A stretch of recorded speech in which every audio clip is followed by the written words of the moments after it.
friends. Well, for those of you just joining us, you have a 3-page outline on the nature of friendship. I have a couple extra copies up here. And we thought we'd look at relationships for the next few weeks.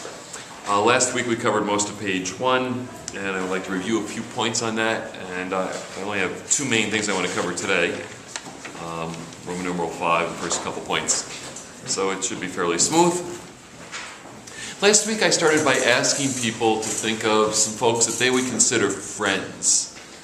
And then I asked you to think of why you would consider them friends. And I'd like you to carry those folks with you through the series and to kind of evaluate your relationship with them and see if you can move it to a higher plane. Last week we kind of looked at what characterizes a friendship, and the first definition up there by Mr. Webster, someone attached to another by affection and esteem. And we saw that there's a mutuality there, where there's a mutual affection, a mutual esteem. You tend not to be friends with people you despise, and you tend not to be friends with people you don't respect, and you tend not to be friends with people you don't like. Unfortunately, almost all friendships reach a point where you despise and you hate them, and the friendships actually can be causes of much consternation. So, my friend Aristotle pointed out in the Oxford Book of Friendship that there's a mutual affection as a matter of deliberate choice. So we like the idea of reciprocity in a relationship. That's going to be called a friendship, where people do things for the other. Last week we looked at a codependent relationship, and we saw that that wasn't a good friendship. But in order to have this thing, you have to make a choice. You kind of drift into commonality, but in order to call someone a friend, there normally has to be a choice involved that you're going to be this person's friend. And then we look at what Buddha said. He had a thing that I thought was pretty good. There should be mutual sympathy between them, each supplying what the other lacks, trying to benefit the other. That's kind of a biblical concept of love. You do what's in the other person's best interest. You want to benefit them. And that's what our friendship should do. We should become better people as a result of our association with true friends. Then I got a lot of positive feedback on Roman numeral 1b when we contrasted counterfeit friendships with biblical friendships. A counterfeit friendship is basically a masquerade ball. And it needs all these externals to keep it going, and when people take off their mask and it's real, or the thing that, like the music and the food and all that external stops, the relationship is over. In contrast, biblical friendship is more like a mountain climb, where you're headed up the mountain to pursue God's will, and you're calling others to come alongside you, and that's the word for encouragement, parakaleo. And you actually have a destination involved. At the end of a masquerade ball, you're at the same spot where you started. There was movement, there was activity, but at the end of the day or night, you're just basically where you started. With a mountain climb, you go somewhere, you get somewhere, you become a better person through the process, and you become an overcomer of the difficulties rather than a succumber to the circumstances. So I would encourage those of you who missed the contrast between these two kinds of relationships to go pick it up on the tape and think about your relationships. What are they? Are they things that only exist because people wear masks, and as soon as someone takes off the mask you find another friend, or as soon as they try to pry under your mask you hide? Or are they a mountain climb where you're headed up the mountain? By the way, there's a little solution to a passage that gives people problems in Galatians where it says carry your own burdens and carry each other's burdens. The word for burdens are 2 different burdens. One is a backpack. You have responsibilities. You have to do your thing. The bear one another's burdens, that word for burden is like a cannon. That's really something that's too big for one person to carry. And in the course of human events, there are sometimes things that are overwhelming, and God designed us to be social creatures, to help each other out. There's lots of good admonitions to it. This whole idea of loving one another means we do something like that. And there's going to be a problem if you just look to the other person. That's one of the major points we'll make later today, is that in order to be a really good friend with someone else, you have to first be a friend of God, and we'll talk about that. Under Roman number 1c, we looked at an objective for people's relationships. Most people have a bad objective to get their needs met through other people. They're using people. And that's basically what the vast majority of relationships are all about. We use the other person to give us security or significance or worth or value, and they use us, so it evens out. And, and that's the way relationships are. And then when that balance becomes too skewed, then we go find a new friend because, it's not working anymore. Instead, I think that Christians need to learn to get their needs met by God so that they are then free to meet the needs of others. That's what James talks about when he talks about the royal law of liberty, and I referred to that last week. I also gave you a number of comparisons and contrast of good and bad relationships, which you can go through on your own because I don't want to repeat them. But I used the last bad objective, or second to last, to be accepted and supported unconditionally, to segue into the point that God does not accept us unconditionally. There are standards for a relationship with God. He loves us unconditionally. Acceptance is a matter of us basically agreeing to walk with Him. And back in the New Testament times, if you didn't walk with Jesus, you didn't have a relationship with Him. You also didn't have a relationship with the other people who walked with Jesus. So when Jesus said, I'm going to the next town, the disciples, the word for disciple is follower, followed Him to the next town. Those who didn't follow, who wanted to stay just where they are, didn't have a relationship with Jesus. And conversely, they didn't have a relationship with those who were following Jesus. So I often joke, we're kind of an underground church and we keep moving. Whenever we get enough people that we don't like, we move, we don't tell them where we're going. But of course we don't do that. But that's sometimes people have shown up and we're not here and they missed the email and said we're doing something else this weekend. But in the early church, it was you really had to be focused, and that had to be your primary objective, to be with Jesus, and that is what gave you the rich fellowship that you had of the early church. Then, a little blurb on Roman numeral 3, Christ-likeness is developed by purposeful interaction, which sometimes stretches us beyond our comfort zone. And we're supposed to be changing, conform to the image of Christ. That means we go from the way we were before we knew Christ to demonstrating Christ-likeness. And God uses people in that process. So last week I talked about the fact that the Christian life could be summed up by getting your act together, getting it through the auditions, and then taking it on the road. Learning the truth, living the truth, and then loving others with the truth. So that's all on the tape from last week. Some of the difficulties and some of the verses that dealt with it. One of my favorite quotes is a couple up from the bottom of Roman numeral 4a. False friends are like our shadows. They keep close to us when we walk in the sunshine, but they leave us the instant we cross into the shade. And Job experienced this. All my close friends hate me. They've all deserted me. Everyone I love has turned against me. So if you're looking to your friends to support you for the rest of your life, you are going to be disappointed, because you as a human being have these infinite needs, and your fellow human beings have finite capacities.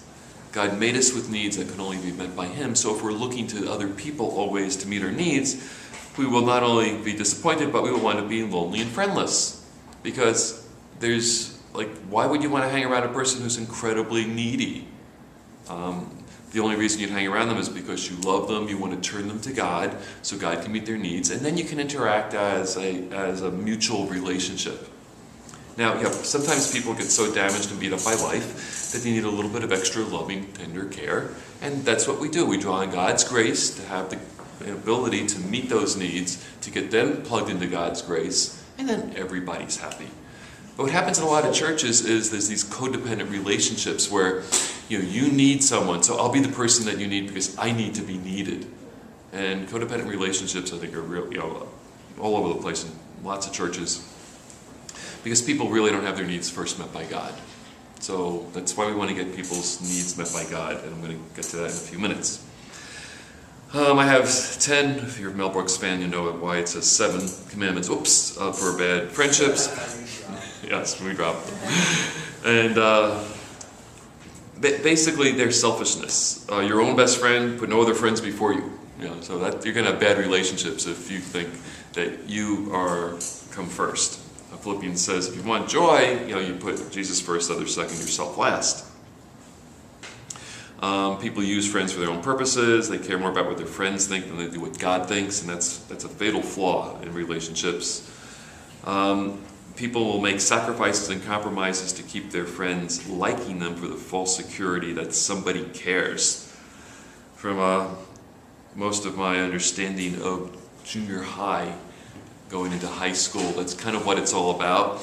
People have friends that they really can't stand, but they use them. I hang around these people so I won't get abuse, and so I have a reference group to be able to say, oh, those are my friends, but I really can't stand these people, but being without them would be even worse. So it's just a tragic situation, which doesn't really change when people hit adulthood. It's just that the opportunity for these relationships diminishes. Number 5, you shall use your friends to boost your sagging self-esteem whenever you turn from closely following after God. That's what people kind of want. They don't follow God, they don't get worth and value from God, so they're feeling insecure, they're feeling inadequate, so they turn to other people, and then they get nasty when the other person doesn't give them the stuff that God wants to give them. So, you actually do not do that person a service by being their friend when they're walking away from God. It's like a person going up the mountain, they're heading off a cliff, and if you don't warn them, and, then you have done them damage by not turning them in the right direction. So you can read those things and see if they fit. The last one where I kind of ended last week was 5 places to keep a dead friend. A lot of people have friends that are really dead. One of the places they kind of keep them are in the closet. So you don't really want them cluttering up your life, so you keep them in the closet and you kind of pull them out whenever you need them. And then as soon as you kind of got your fix or whatever, you throw them back in the closet because you don't want them in your living room because that's where you live and do your thing. So you don't want to have them out in your life. Another spot is you keep them on ice. You have a cool, non-controversial, trivial relationship with them. You never talk about anything that would cause difference of opinion. Oh, heaven forbid. And it's like there's no intimacy, there's no reciprocity. It's you kind of carve out a spot where you can interact without causing damage. This is what most marriages actually tend to get into. And people have their little DMZs, demilitarized zones, where they will agree to interact, and then they have their turf where don't go there. And they never get, the idea was to become one, which is a really intimate kind of thing, but that doesn't happen. It's to stay two, because that's the only way we keep peace without killing each other. Other people keep their friends in small pieces scattered around the house. So they have their sports team friend, and they've got their TV show friend, and they've got their favorite place to eat friend. They basically could only relate to little pieces, and they have a Franken-friend, really. It's like they combine the idea of my friend out of all these little pieces of other people. And they think, well, this relationship is great, but it really isn't, because it's not a reality thing. Then you have the favorite spot for guides to keep their friends in a lead-lined box. So you're never vulnerable, there's never transparent. Transparency has its limits. We'll talk about that maybe later today. Yeah, a little bit today, and then more next week. And then one of my favorite spots is in an attic. You store them away for possible future use if you can find them. So friends require cultivation, maintenance. They require some activity. If you have them stored away, you go to find them when you really need them, and you discover, I don't know where I put them. So you don't want to keep your friends locked away. You want a live, living friend that you can have a relationship with. And that's what the next section, Roman numeral 5, is all about. It's how to develop biblical relationships that stimulate one another towards Christ-likeness. That's the toil objective from the top of the first page. You want relationships that help you please God and fulfill His purposes on this planet. Because, that's why you're on the planet, to fulfill His purposes for it. Not to insulate you from His purposes, but enable you to embrace them.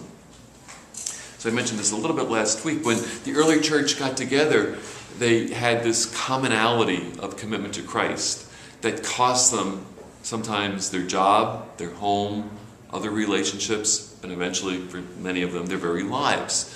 And when they got together, the fellowship, which means having in common, was sweet.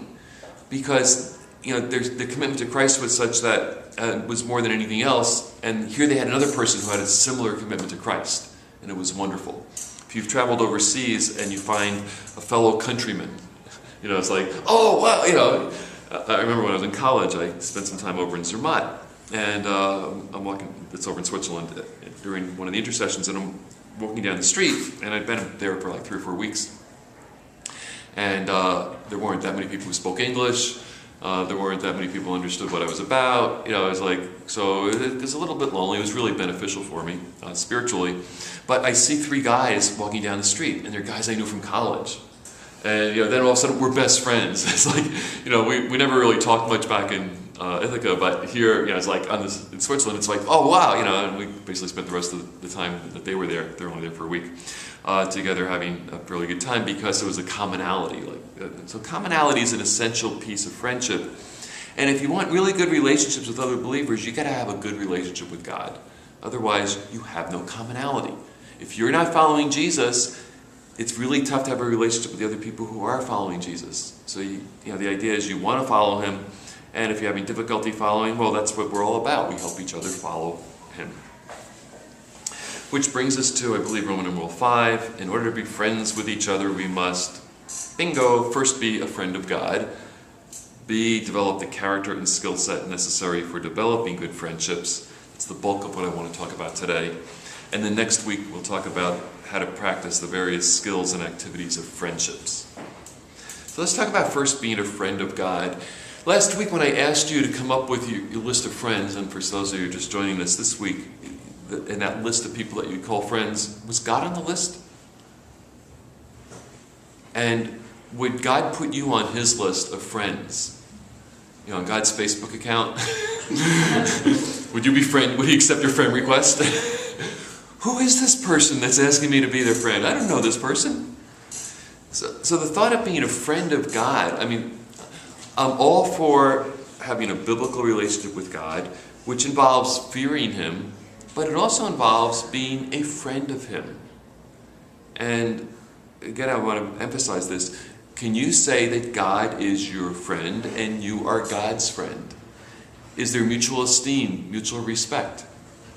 Do you defend each other's interests? Do you look out for each other? Are you loyal to each other? Is there a reciprocity? All those things that go into a friendship, can you say that is true of your relationship with God? If not, you got a little work to do. And fortunately, you got the rest of your life to do it. So start yesterday and make it happen. It starts with obedience. I kind of love Jesus' statement on this. You are my friends if you do whatever I command you. Kind of reminds me of Lucy and Charlie Brown. You know? Charlie Brown, Linus, you want to be my friends? Do whatever I command. But if you're God, you can actually say that. Because Jesus was commanding people to do what was in their best interest. We can't do that. So don't try this at home. But it's a really interesting thing that you cannot say you're a friend of Jesus unless you are doing what he commanded. Really interesting. The next verse, which I'm going to deal with next week, John 15:14, basically says, I don't call you servants anymore, I call you friends because you know what I'm doing. And it talks about the transparency, the intimacy, the fact that they were in the same boat with Jesus. Fellowship, that's the meaning of that word. And they were set in the same direction that he was set. So obedience sets your heart in the same direction. So I'm going to obey God, you're going to obey God. We're both going to obey God. And I did the whole triangle thing last week, where two hands are two different people. The closer they are to the top, the closer they are to each other. The closer we get to God, the closer we can get to each other. If a person is there hiding from God, then the other partner is going to be moving towards God, and then there's going to be increased distance between the two people. And that's true of many marriages as well. If they're both moving towards God, they have two becoming one. It's good. If one moves more to God and the other one doesn't, then it's bad. So basically, it's two hearts headed in the same direction, then they get closer and closer to each other. And their needs are met by God, and so many of those needs are met just strictly through obedience. And as a result, then you're free to look at the other person, not saying, what can you give me, but what can I give you? I've shared this a couple times when Jill and I first got married. We came out of damaged backgrounds. As years go on, we're still discovering, we were really damaged. And as we see more of our family interacting, it's like, wow, praise God for his grace that saved us from that. But we were involved in a ministry that was ministering to college students who are not the most grateful critters on earth. And we gave, and we drew on God's resources to give, and we got nothing in return. And that was good, because that's what service is all about. You serve the unlovable because that's what Christ did to us. So when Jill and I first got married, we realized, wow, here's another person that appreciates what I'm doing for them and who serves back. It's like that, that was some of the glue that helped us develop the relationship that our backgrounds would have precluded us from. So obedience sets heart in the same direction, and then your needs get met on an infinite level. I like this quote from Emerson: "That condition which high friendship demands is the ability to do without it." Now, how do you have the ability to do without friendship? Oh, that's easy. Just be born an introvert. No, introverts need friends too. Introverts sometimes need friends more than most people would think, because they don't do the social interaction as well, so they don't have the surface masquerade ball relationships that a lot of others have. But if you want a good friendship, you go into that relationship with what can you give, not with what can you get. And the only way you can go in with what you can give is if God has met your needs. And I can't stress this one enough. If your needs are not being met by God, you're going to look to other people to meet your needs, and you're going to wind up using them. And one of the biggest needs we have as human beings is for worth and value. I kind of knew this was pretty true, and I saw it in many things, but when I taught my Western Civic course, I'm looking at all of history and all the people in history, and I'm trying to figure out what drives these people, what motivated these leaders, what was the dynamic of that culture and civilization. And it all came down to the most significant thing was people's quest for significance. Because you had these civilizations, everything was working well. Why did they blow it? Most of you saw Sparta, Athens and Sparta going after each other. Why? They had this great thing going. What blew it? It's their desire for getting more worth and value at the expense of others. Rome had a pretty decent thing going, but then what caused it to fall? Because people wanted to get glory at the expense of others, because they were no longer getting glory through conquest. So it's all about getting worth, value, significance at the expense of others. And if you're going to God for your needs, your worth and value is coming from Him. You're His friend.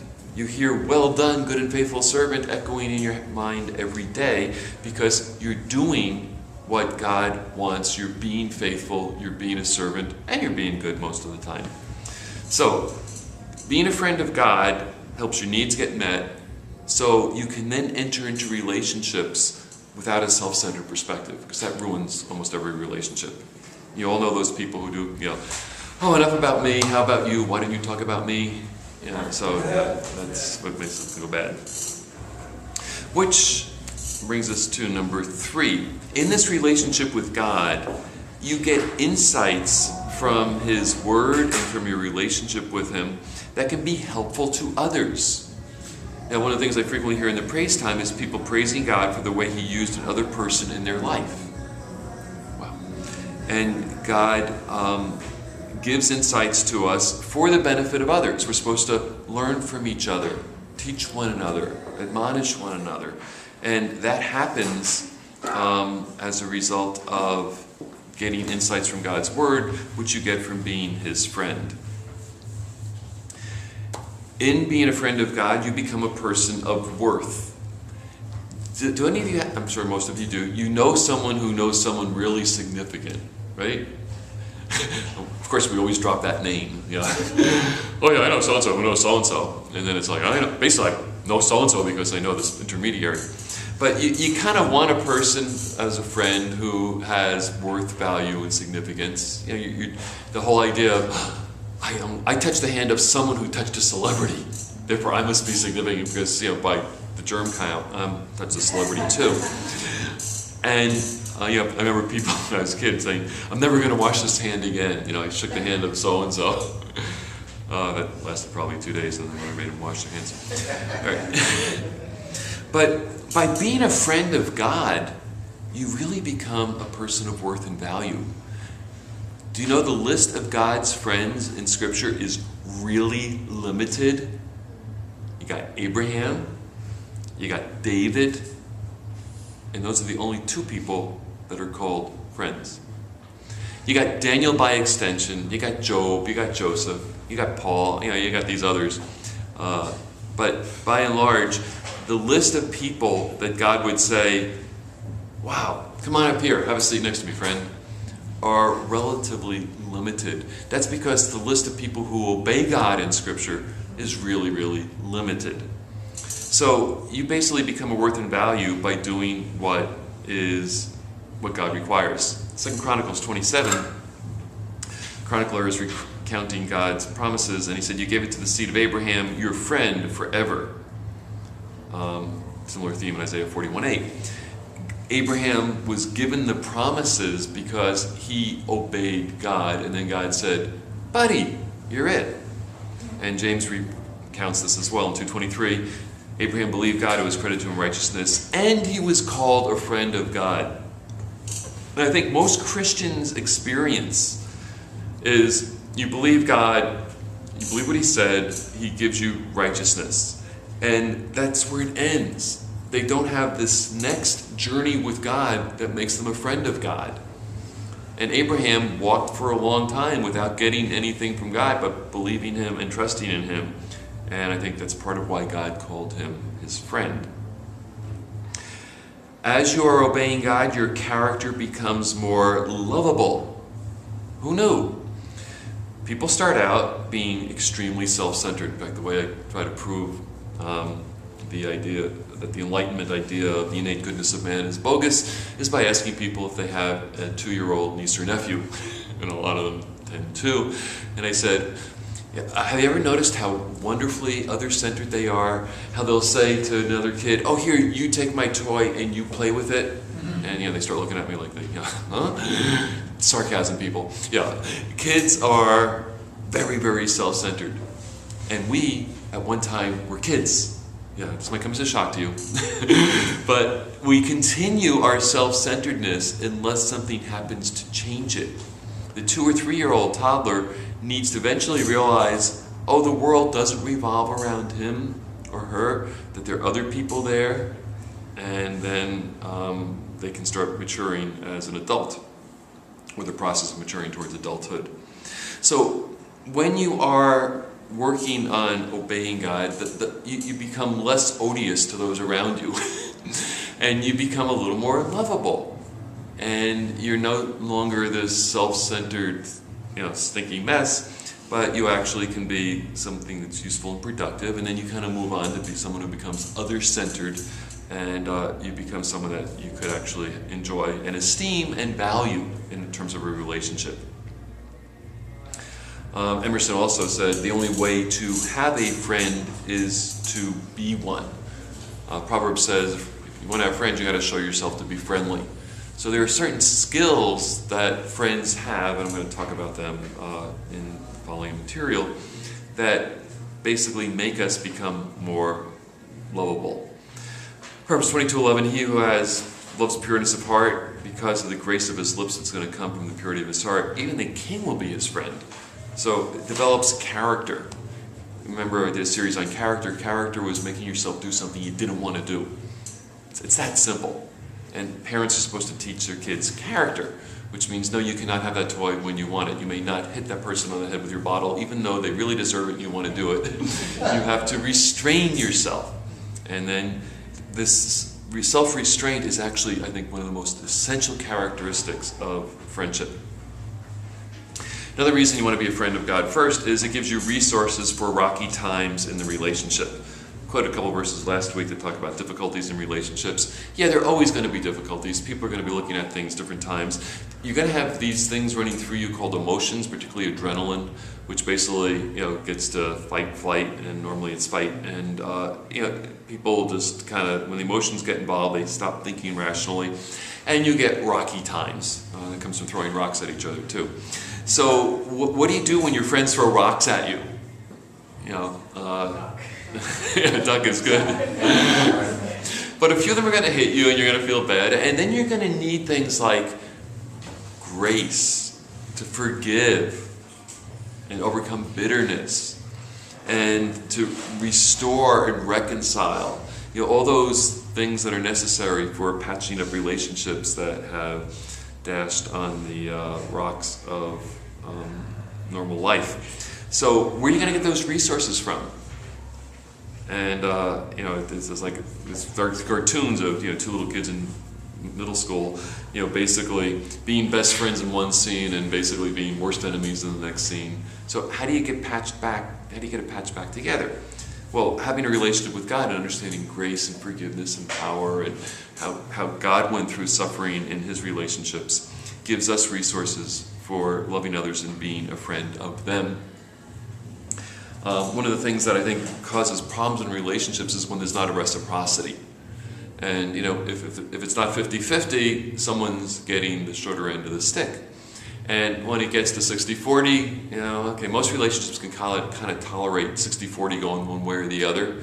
But what happens when you have 90-10 or 99-1? Then it gets really bad.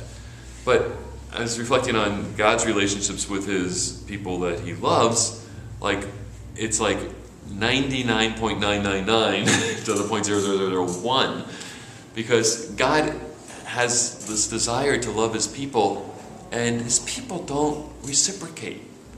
His people take advantage of him, they lie to him, they abuse him, they disgrace him, they embarrass him. And yet he'll still say, okay, if you want to be friends, I'm open to the proposition, but you have to come back to the path that we agreed to. And then, so you get these, God demonstrates his love towards us. Romans 5 says, but when we're yet sinners, he sent Christ to die for us. So you kind of learn as you develop your relationship with God how to put up with the slights, the abuses of normal life, because we're imperfect people living in an imperfect world, which is basically the essence of point number 7. We learn to love from a master. Jesus said, as I have loved you, you also love one another. He actually said this before he died. Then John said, he loved us, we ought to love one another. So there's definitely a thing. But Jesus said it before then. And as I've, over the years, looked at the life of Christ from various perspectives, Jesus and the 12 dummies, it's just like, they didn't get it. They what happened to them in the Garden of Gethsemane? They all put on their track shoes and took off. How's that for loyalty, commitment? But what did Jesus do? Comes back, gets resurrected, goes and makes them breakfast and says, hey, come on guys, come over for breakfast. At the Sea of Galilee, I call it the last breakfast. It's at the end of Luke or John. Okay, so you first need to be a friend of God. Do not worry about getting your needs met by others. First go to get your needs met by God.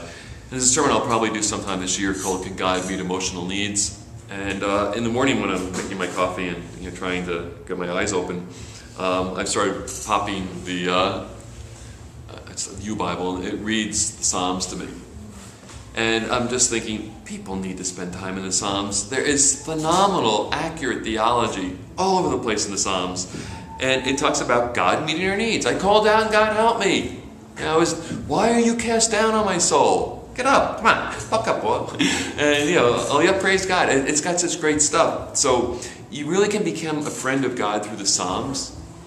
I've heard when I was a young tight in the faith that if you want to be get the wisdom of God, read Proverbs. If you want to be a friend of God, read Psalms. And hence for the past years I've read Psalms and Proverbs every day. And it's true, it works. Okay, so purpose to be a friend of God, purpose to have a reciprocal relationship with him.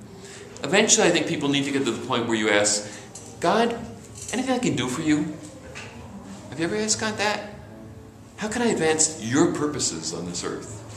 That's how David got to be a friend of God. Not only did he have faith and trust in him, but David's there thinking, boy, I dwell in this really cool house with these paneled things, and God lives in a tent. I'm going to do something beautiful for God. God, I'm going to build you a house. And then God says, no, I didn't ask you to build me a house. Nice thought. I got plans for that already. But because you did that, here's what I'm going to do for you. I'm going to build you a house. I love that passage because it's God using word plays. It's like, you want a dynasty you want a house for me, I'm going to give you a dynasty. And you're always going to have a descendant, and eventually culminates in the Messiah. So first be a friend of God, and then you are then equipped to be a friend of others. And if people reject you, No sweat. You know, my best friend got rejected by these people. So that's fine. Then you want to develop the skill set necessary for developing good relationships. So I went through a number of books on friendship, and then I went through some of the classical Greek ideals of friendship. And I threw together this list, and then I got some modern reality stuff in there as well. And it's not a complete comprehensive list, but they're things that are worth ingraining in your life. So to make this a little more applicational, I'm going to ask you to think, do you have these pieces? Would these be descriptions of you by those who know you? Are you marked by self-denial? This is the key ingredient. You have your desires, but you have them under control. You're able to deny them. Because for the most part, when you're first meeting people, they don't care about you. They don't care about what you care about. They only care about themselves. So if you're there saying, well, I got to tell you about me, you're never going to have a relationship with them. Unless they happen to be very patient or emotionally damaged where they'll listen to anyone. So basically, the ability to deny yourself, one of those toddler tasks that most people never get taught, is absolutely essential. You know, the amount of jokes I have to deny myself saying. It's like, let's probably less than 10% of it actually gets out. Which is probably a good thing. Otherwise, there'd be less people that would talk with me. All right, but self-denial is key. You need to know how to do it. There's outlines on how to develop self-denial. It is an essential task for life and maturity. Fidelity and loyalty are two words that frequently in our culture are synonyms. They actually have two shades of meaning that I think are pretty significant. Back in the old days, before they had Walkmans, or iPods, they had Walkmans. Before that, they had cassettes. Before they had 8 tracks somewhere there. Then way back, just after they got electricity, they had this stuff called after electricity, you couldn't afford electricity, and then high fidelity, hi-fi, right? In fact, I'll still see people, can you turn down the hi-fi? Turn up the hi-fi. No, they're normal, So what really meant was high fidelity. And it was a term used for music that was being produced from this, well, usually it was a mono speaker way back when, that was true to the original. And that's what fidelity comes from. Fidelis is truth, and it's true to the original. So it was reproducing a sound that kind of matched the original to a greater extent than anything happened before. If you ever listened to any music from the 20s or 30s, it's got that tangy, tinny sound. It's not what the original thing sounded like. And then when they developed better electronics, you had high fidelity. Okay, so fidelity has an idea behind it that there's truth to some standard that is the original. Okay, loyalty is more of loyalty to a person or a thing. Like I'm loyal to New York Super Chunk Fudge, or I'm loyal to another person or an organization. But both of these things are necessary. Where fidelity in more modern parlance is you are true to your word, but it has an idea of being true to a standard, which the reason I put that first, and it's a kind of fine distinction, is if you just have a loyalty to a person, you degenerate to usually being a non-friend of God to even an enemy of God. There first has to be loyalty to the ideal, and then there's a loyalty to the person. Having passion is good. Does anybody really want to have a catatonic friend? Or would you want Eeyore as your best bud? Hey, let's go do this. Oh, well, there's nothing else to do. Might as well go.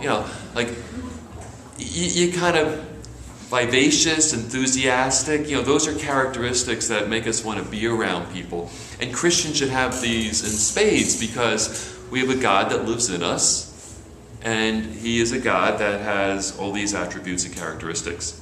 So being passionate about life is a good thing. Having friends who are always depressed, bad thing. So you can develop passion when you realize God's purposes for you on this planet. I mean, there's ways that you do a project planner on each of these to figure out how to develop it. Purpose, I just did this for you in toil, but you want a person that is focused on something greater than themselves for their life and is moving in that direction. It's good to have a friend who's confident. It's a person who can face the difficulties of life, the trials of life, and it's going to be like a companion, not someone that you're always going to have to be dragging along. Bravery and courage are two other synonyms that frequently get mixed. And bravery is like a characteristic in and of itself, like when David is going out to fight Goliath, he's brave, he is not concerned about the fear. Courage, I think it's an underrated characteristic. Courage is when you're aware of the fear, but you still go for the cause anyway. I remember them, courage and cause. So courage is when the Israelite nation was facing the giants, and Caleb saw that they are giants, but said, with God we can take them. He wasn't like, I don't see any giants. You see any giants, Joshua? They saw the giants, they realized the danger, but they realized God was able to help them. So friends that are brave and courageous, that face the difficulties of life, that do the difficult thing, that bear up under tough times, those are the people you want to hang around because those are characteristics you want to embrace. I remember when Brittany was 2 or 3, for some reason we had to go to a checkup, she had to get a blood test of some sort. And she was sitting on my lap and they're poking her finger. And Brittany was brave. I mean, I don't like needles. I'm there getting ready to faint, but I said, I got to hold her. And the nurse said, wow, if you ever want a brave person with you, bring this girl with you. Fearless. Which also made it very difficult to discipline her because she didn't fear anything. But having people who are willing to go and explore and do new things, those are the, that makes life good. People who just want to cower in a cave, I mean, like, what kind of friendship can you have with those people? It's nice to have people who are selfless, who are not always thinking of themselves. It's nice to have people who are industrious, and I probably would have added to this responsible, because I've seen so many relationships get into trouble because one member or the other is irresponsible. Any of you are thinking of picking up a life partner, make sure you're picking up someone who is responsible. Responsible for themselves, responsible for others, they're going to be responsible for offspring. Responsibility is a good thing, and this comes from a INTP kind of person who was made not to be. So people who serve, servanthood is a great characteristic. If you remember the story of, was it Jacob? I mean, Abraham sends back his servant to get a wife for Rebecca, Isaac, her name's Rebecca. And she's there serving, and it just so happened that that was the test. And this woman, it was a characteristic of her life, and as a result they were able to develop a good relationship. Inquisitiveness.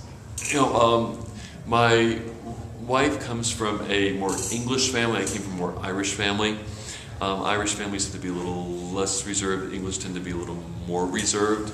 And in England, or the English culture is you don't want to be impolite, so you never ask about anything. It's like you basically have a facade and everything's just proper and that's all, we'll just keep it like that. But inquisitiveness about other people, about life, is really necessary for good relationships. What else is out there? Taking an interest in other people. I've told the story a couple times where I went to pick up my kids at a birthday party when they were younger. And there's a guy there that was a leader in this homeschooling group, and I talked to him, and I talked to him, because I'm waiting for my kids, and I'm still talking to him. And then I realized I asked him, 784 questions. I didn't count, but it felt like that. And he asked me none. I know everything about him. And he knew absolutely nothing about me. He never came outside of himself, stepped outside himself. I was probably meeting a big need in his life. If he could have talked to me for all that time, he didn't shy away from it. And then there was like no reciprocity. Well, what about you? Who are you and what do you do? Because a guy I never met before. You think he would have taken an interest. And I meet lots of people like this that are only wrapped up in themselves. And I basically have to mark in my head, okay, potential ministry, but basically something to avoid because this is a waste of time. I don't want to throw a good time after bed. People who communicate are kind of good, being able to have what's in your head in another person's head. That's what communication is, to have in common. So Neanderthal guys are not very good at this. How are you? How was your day? Oh wow, that's two different intonations on that. Okay, so I wonder, was that a good or a bad? Like how. So pulling grunts out of is typically a thing. So if you're a guy, you want to learn how to communicate and share. If you're a gal, you want to learn how to be quiet enough to give the guy an opportunity to. Now that's stereotyping. I'm sorry. All right, guilty as charged. But that normally is what you see the comics about. Most of my theology comes out of comics. Okay, empathy. Empathy means to feel the same thing that the other person's feeling. Oh, that must be terrible. Yeah, all right, that's empathy, okay? So we're done with that. Empathy also has an element of feeling the same enthusiasm. The Bible calls this weeping with those who weep, rejoicing with those who rejoice. Being all things to all men, because it's not about you, because God meets your needs, so you're free to meet the needs of others. Patience is a good virtue to have, because people aren't perfect. The King James translates the Hebrew patience long-suffering, macrothumia, which means you suffer a long time sometimes, but that's what God does in his relationship with us. He's not willing that any should perish, but he's long-suffering towards us, wants everybody to come to salvation. Forgiveness is a good thing. Have you ever considered how to go around practicing forgiveness? Just walk down the street banging into people, say, I forgive you, I forgive you, I forgive you, I forgive you. How do you practice forgiveness? Well, you start dwelling on the fact that God has forgiven us. You can read some of the outlines I've done on forgiveness, and I have some articles I stole from other people. Hopefully they'll forgive me for that you can read about forgiveness. And then when you are aware that you are hurting, you get in touch with the fact that, oh, I'm hurting. Why am I hurting? Because that person hurt me. Why did they hurt me?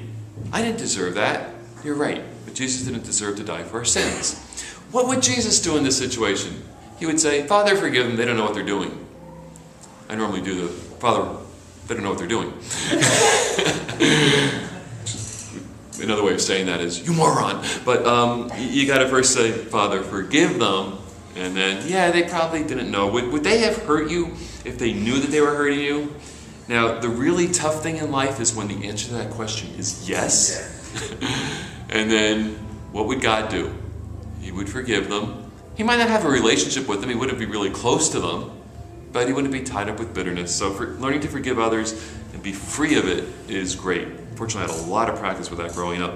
Probably still need stuff to work on that. You want friends that are free from jealousy, envy, and greed.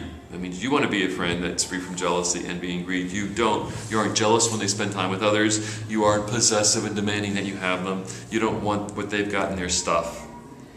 And then we moved to the really, I started late. You want someone who is self-controlled. This is like self-denial. In order to be self-controlled, you first have to deny the impulses that you have.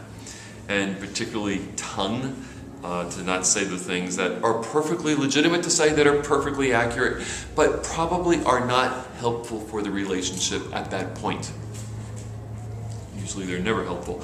But you do want to basically have a filter over your speech, that is doing what's in the other person's best interest. Now, I'm going to talk more about this next week. Jesus did not fully disclose himself to everyone, including his disciples. And that's because there's something that governs the principle of self-disclosure. It's called love.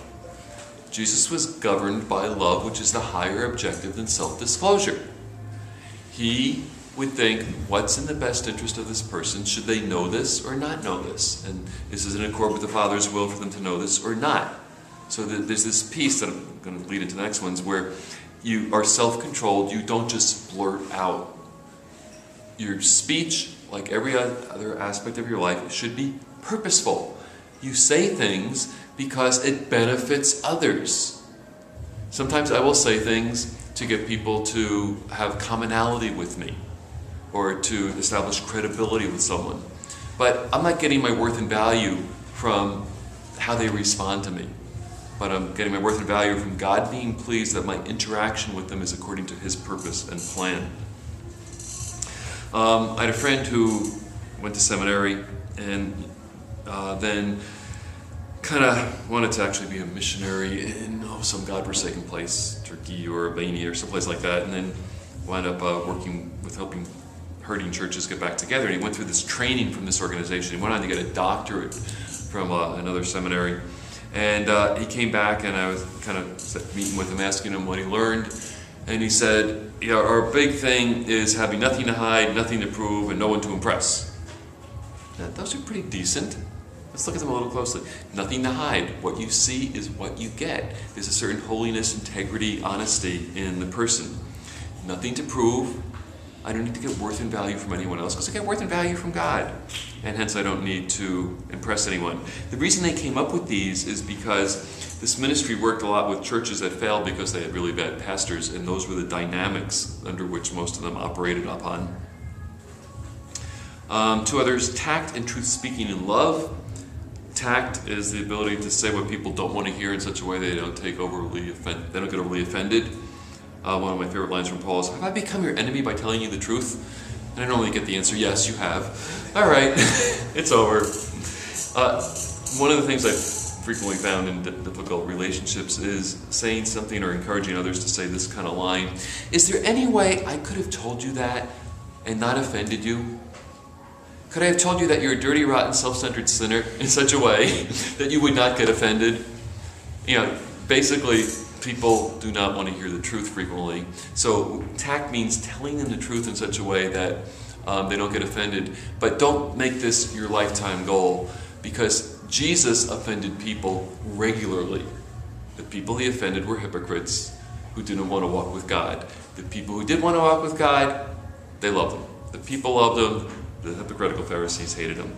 So tact is, a good virtue to have, but it's not the highest absolute virtue. And truth-speaking, telling people things that they don't want to hear, has to be guarded by love. Is in their best interest to hear it. And sometimes it's in their best interest to hear something that is going to make them mad, that's going to make them explode, and hopefully it breaks through the shell that they're hiding behind, so the real person can come out and they can grow and develop. It's a skill set. There are characteristics that you need to have as part of your life, and I would suggest that you purposely figure out how to get these things into your life. It will make you a better friend going forward. You'll make you more lovable. And even if no one notices how wonderful you've become, God will notice and he'll use you. Okay, questions on, and then we'll cover the skills and activities next week. Yeah, Brittany. You see that notice a lot of New Yorkers don't have good friendship. They're people who don't know them, like Boston Mass, things like that. But they don't seem to recognize any need for having them. Do you have any, and it seems so obvious that you should have good friends, but they don't really recognize that. Like, do you know how we can encourage them to recognize that? Yeah, friendships in New York is tough because a lot of people don't have friendships. The reason is it's a jungle out there. In order to survive, you have to become self-protective, which means you don't disclose things about yourself. You basically are shy or withdrawn, and you put up a front to prevent the other animals from attacking you. All right, so it's very, very tough. However, God made us with needs. Being able to bring out those needs is part of the challenge. However, we're not alone in this task. We were sitting at a funeral yesterday, and sitting with some other VAC people, and someone came over to the table and said, "Oh, you guys are always smiling." And I was thinking, "Oh, it's free food. Of course I'm smiling." I didn't respond. But that's a comment I frequently hear about my kids. I said, good orthodontist work. They paid for it. I paid for it. If they don't use a smile, I'm going to take it back. I think that's what I did say, something along those lines. But it's the joy that believers share cause others to be attracted to our group. It's the witness of the body, and that's why God designed the body to be the means of ministering, not just individual lone rangers going out there and shooting people with gospel guns. So I think as people see real friendships, real love, real commitment, a lack of bad-mouthing of our friends, then they'll be drawn into the relationship. And that's happened. One of the ways of doing it. Other ways is you just buy them, Other comments on that one or a question? Okay, we're going to pick up this the last section. practicing the skills and activities of friendship. I would encourage you to read through it this week, to think about it, to actually put it into practice. So next week you can actually tell us about it. Hey, I read this thing on that line and about friends sharing time with each other, and someone called me up and I thought, well, I could spend time by myself or I could go with them, but I really was kind of tired, but I went with them anyway, and this is what happened. Those would be great stories to have. So we'll talk about that next week. Let's pray and then we can eat. Holy Father, thank you for being our friend, for being our helper, for being our protector, for being our defender, for being our lover, for being an all-sufficient God who loves us utterly to the utmost. I pray that we would mirror similar love to others. I pray that we would be friends of you, friends of each other, and reach out in that friendship to bring others into relationship with you. We commit ourselves to that task for your glory. Thank you for our food. We ask that you bless our fellowship. In Christ's name, amen.